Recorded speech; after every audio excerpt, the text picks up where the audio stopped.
maanta oo ay bishu tahay 30 waxa aanu halkan ku qabanaynaa tilmaamaha iyagii yaraa ee aanu tilmaami jirnay xukuumadda haddii aanu nahay xusbiga rajada shacabka ee wadani had iyo goor mucaaradka iyo muxaafidku waxay isku leeyihiin tilmaan ee waddanka inaga dhaxeeya waxaanu markaa tilmaamo yaryar ka bixinaynaa waxyaalo yaryar oo lagama maarmaana oo ay ugu horeyso maanta waqtigeenu ku jirno oo kale waxa weeyaan waqti abaareed dadku waqtiga abaarta xukuumadahoodu hababka ay u dhaqaana ee haddii khalad ka yimaado in la isu sheega wanaagsan oo la istoosiyo waxaan markaa imika abaarta waqtigay tahay xoolaha oo kale waxa loo sameeyaa wax la yiraahdo restocking iyo destocking dadka markay xooluhu ka baxaan abaartu ka qaado kadib laga soo doogo yaa waxa loo sameeyaa wax la yiraahdo restocking kolkay abaarta galaan ay debiye waayaan ay xaadsiisan tahay sida maanta lagu jiro oo kale biyo dhaanka la galana dadka xoolahooda ayaa dawladdu intay ka qaado ay u jahaysaa ama ha u qasho oo dib ha u siisay iyaga oo hadhow ha u magdhowdo ama ha ka xaraashto oo hadhow ha u magdhowdo leebiyaba uma hayaane ama meelo ay ugu tala gashay oo ay iyadu markaa caws iyo biyo u dhigtay ha geyso oo qofkii daasaas caawimo ugu baahan yahay labadii waqti yaa xukuumadda maanta joogta ee kulmiye iska galay dabadeetana labadaa waqti inaanay qorshe xumada xukuumadda kulmiye ee maanta joogta ayaanay taasi ku tusaysaa waxaa dhacday haddaba maalin dhoweyd in waqtigaa maanta lagu jiro weegan gudihiisa ay xukuumaddu qaybisay xoolo waana restocking yani dadkii xooluhu ka baxeen baanu maanta xoolo siinaynaa isla waxaad ka soo qaadaa qofka 20 neef haystay oo biyo ula oo caws ula oo la silcaya oo 20 kale hoo la yiri yani waxa weeyaan labada 20aadba ha israacaan taasina waxay ku tusaysaa inaan meeshii qorshe aan xukuumaddan maanta joogto xukuumad ku socoto qorshe ahayn oo halka ay tahay in waqtigii laga qaadi lahaa xoolaha isaga qofka ee uu ma garanaysaa wax la tari lahaa ayay yiraahdeen halkan iminka gobolka awdal iyo maroodi jeex iyo yaa maalin dhoweed xoolo lagu qaybinayay xoolaha la qaybinayana waxaanu aragnaa dhammaantoodba inay ahayd hanti dabka lagu gurayo oo qofkii oo 20kiisii u taagla ama 40kiisii u taagla 40 kale hoo maanta waqtigeedii maaha laakiin waxaanu leenahay xukuumaddu ha ku soo noqoto qorshaha oo cidii aqoon leh la tashato oo halkaa ka ambabarto ha ka dadaasho qodobkayga labaadna waxa weey badin maayo maanta waxa jirta lacago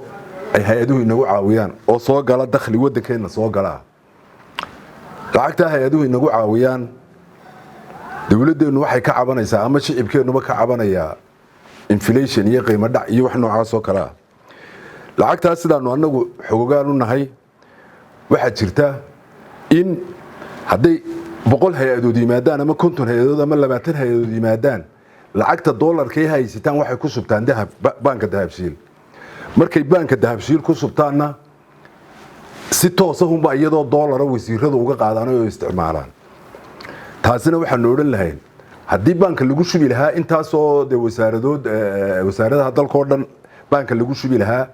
marka lagu shubana bankii waxay u noqonaysaa wax ma garanaysaa qiimihii rida halku dollarkan suuqa soo galay ka dalici lahaa qiimaha inay markaa jabiyaan ay ku shubaan banka dawladda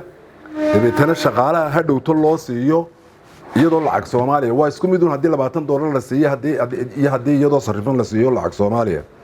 laakiin waxa meesha ku jirta inuu wasiirku iyadoo dollar keligii saxeexo oo dabeetana ay lacagtaasi gasho jeeb dad gaara oo aanay waddanka toos u galin haddana waddankii qiimo dhac mar labaad ay ku keento example yar baan idin tusayaa oo wasaaradaha dhan bay taasi ka dhaxaysaa wasaarad gaar uma aha misalan hay'adda FAO oo kale waxay inoo keentaa intaan anigu wasaaradaha deetaan ka aqaano baan kulli ka soo qaadaya example-ka waxay inoo keentaa misalan sanadkii 2 goor ama kol yaa waxay inoo keentaa lacag talaalo iyo ku saabsan dawooyin dawada ay keentay hay'addu iyo tii ku jirtay miisaaniyadda dawladda in lagu soo iibiyo lacagta loogu daray ayaa isku dul dhintaa farsamo loo kala saarana ilaa imika waa la garan laayay oo de may kala saarin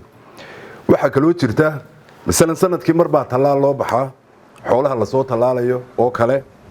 de kuwa dadku inay la mid yihiin baan u malaynayaa ma huba iyada laakiin marka talaalka loo baxayo waxa hay'adu ay keentaa qalabkii sirinji haday tahay dawo haday tahay talaalka laftiisii wax oo dhan iyada soo iibisa marka ay soo iibiso 900 oo kun oo dollar ayuu wasiirku keligii saxiixa wasiirka keligii uu saxiixayana horta waa mid khalada waa in la saxiixay de arintu ku wanaagsan tahay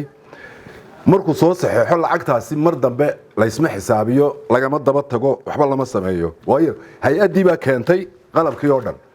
900 dollar meesha maraana de waa wax laga jawaabi doono wasaaradaha dhan baanay ka siman tahay uma jeedo wasaarad kaliya oo sida waa example maanta soo qaatay marka waxaan oran lahaa lacagta dollarka ah ee hay'aduhu keenaan hal lagala tasado dadka dhaqaalayahanada dawladdu hab ha u samayso aanu dollarkaasi wadankeena ku kharibin gacan dad keliyana aanu gelin oo de wadankii galo oo farsamo loo dhiga ayaa loo baahan yahay waa qorshe xumaanta ay ka mid tahay taasoo kale waxa kale oo ka mid ah misalan maamul xumaanta maanta joogta gobol baad arkaysaa laba isu duwe loo magacaabay nidaamkii dawladnimo inagu miyaynu dhisaynaa mise waynu burburinaynaa baan horta anu waaban yaabaaba markii laba isu duwe loo magacaabayo gobol kaliya miyaanay ka wanaagsanayn sida commandku yahay ama dawladnimadu tahay in gobolka isu duwe kaliya inta loo magacaabo wasaaradda u dabeetana isagu xukumo imika waxaanu haynaa gobollo loo magacaabay laba isu duwe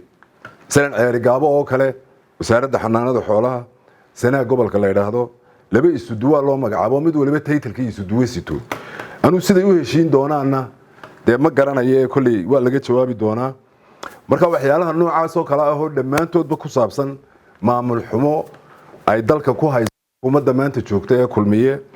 ayaan maanta u soo yarbaxay xisbiga wadani hooyadiis halkan tacsi aan uga dirayo xirsi cali xaaji xasan aan tacsi uga dirayo hadaan xisbi ahaan nahay guud ahaan u dirayno aniguna shakhsi ahaan aan Dr. Axmed Cabdilaahi ahaan u dirayo tacsidaasina waa iga intaa